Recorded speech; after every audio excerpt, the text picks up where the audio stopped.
Welcome to this week's episode of Insight. During this week's show, we're going to cover three topics. The first one is going to be the meeting between the Armenian foreign minister and the foreign minister of the Azeri regime in Germany, Berlin specifically. Then we're going to move on to the massive personnel changes that were announced in the Armenian military.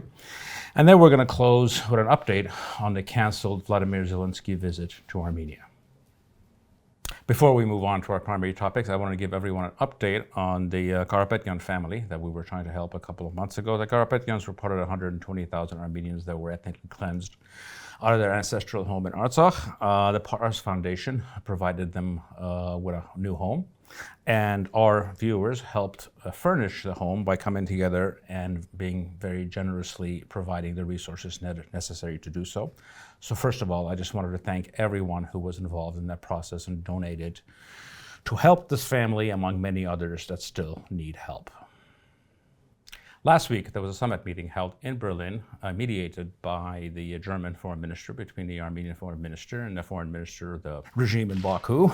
And this meeting had come out of a three-leader summit that had happened during the Munich Security Conference between Armenian Prime Minister Nikol Pashinyan, German Chancellor Scholz, and the dictator from Baku. Now, what does any of this mean? What does this meeting, what is it going to lead to? In short, nothing. And there's a couple of reasons why we say that. First of all, if the other side is ever serious, they actually sent Hikmet Hajeyev, who is the personal foreign policy assistant to Ilham Aliyev, and not the potted plant who pretends to be a foreign minister.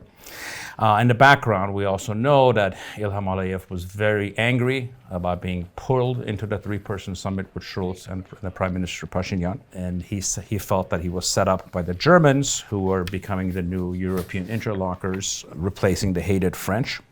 At the end of the day, Ilham does not take the EU seriously, and he's not fearful of them in any way.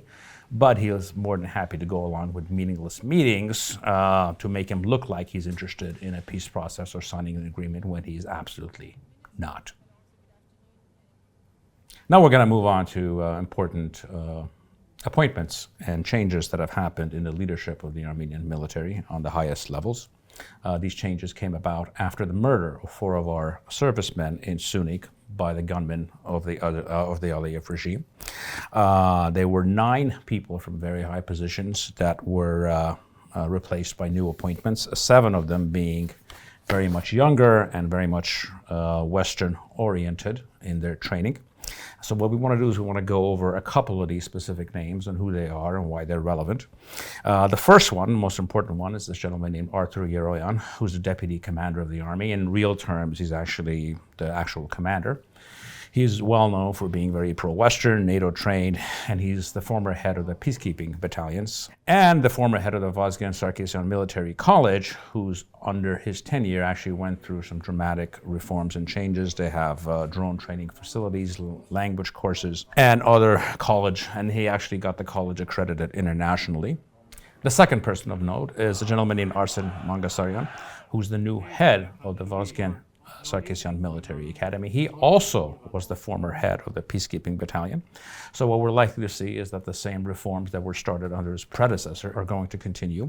One thing that you will notice is that this phrase, the peacekeeping battalion, constantly comes up. And one of the reasons is that for many years, especially when we were far more closely aligned with Russia on military and other matters, the peacekeeping battalion is where you would actually send officers to get Western training, because they're always deployed in different places, Kosovo, Afghanistan, with NATO forces. So even during the time when there was far greater Russian control or pressure on the military, this was the way where you actually got our commanders to have experience dealing with NATO standard armies. And the last person of note is David Alexanian, who's well known for being one of the smartest people that we have in our military, and he's actually going to be in charge of training, essentially coming up with new components on how better to train our troops for modern warfare. The last topic that we're going to discuss is the canceled visit of Ukrainian President Vladimir Zelenskyy to Armenia. The plan initially was for President Zelenskyy to fly to Baku, and from there he was going to fly to Yerevan with some freed Armenian hostages being brought back from Baku as a gesture of goodwill. The plan of this visit was actually killed in the last minute by the regime in Baku for multiple reasons. The first one being because of intense Russian pressure on the Baku regime to prevent this visit. And given their close alliance at this point, it was not a hard case for them to make, and a Zelenskyy visit of this kind would have been a bridge too far for the Russian state. And secondly, Ilham has absolutely no interest in freeing any of his hostages as a gesture of goodwill. He would only keep them to trade them for something tangible. And lastly, just for the purposes of the Russian state, the optics of Vladimir Zelenskyy showing up in Armenia would free the Armenian POWs less than 6 months after the Russians themselves very likely sold Armenian leaders to the Azeri regime after arresting them, would have been too great of a humiliation on the regime in Moscow to be inflicted on them by their ally in Baku. Following up on the same topic, we're going to discuss more Russia news. There was a press conference or comments that were made by the Russian Foreign Minister Sergei Lavrov about the Armenian-Azerbaijan negotiating process, and this is what Mr. Lavrov said. Baku has confirmed its readiness to resolve all issues in accordance with a series of trilateral statements by Russia, Armenia, and Azerbaijan. In my opinion, progress will depend on how honestly the trilateral agreements are implemented. Then he went on to criticize Western mediation efforts to bring in peace in this region. In analyzing this, it's important to mention that the long-dead trilateral November 9th agreement and its honest implementation, to even bring them up, frankly, at this point, after what happened in Artsakh, is obscene. Most of that agreement on November 9th was actually designed to protect the rights and securities of the Armenians in Artsakh, who have been all ethnically cleansed out of the region, out of their ancestral homes. In fact, almost every single point in that agreement has been violated by both the regime in Baku and Moscow, and now they expect us to actually live by other parts that are favorable to them. The reality is that there are many parties that were responsible for the ethnic cleansing in Artsakh, and that list includes our current government and many of our current Western allies. But there's no power in the world outside of the regime in Baku more than Russia that is responsible for the atrocities and the ethnic cleansing of last September.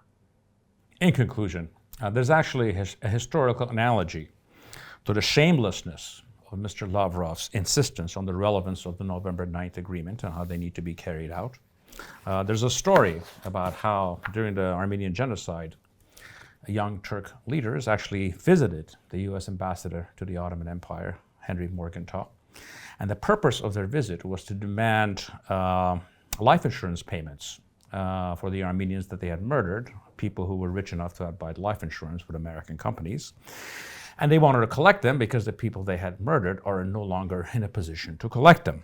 Nearly 110 years after that shameful visit, Mr. Lavrov, in this case, is back to cash in on the Putin corridor in Sunik as his country's payoff for enabling the ethnic cleansing in Artsakh. Thank you for joining these successful insights. And I don't wanna hold back, baby, you should know that.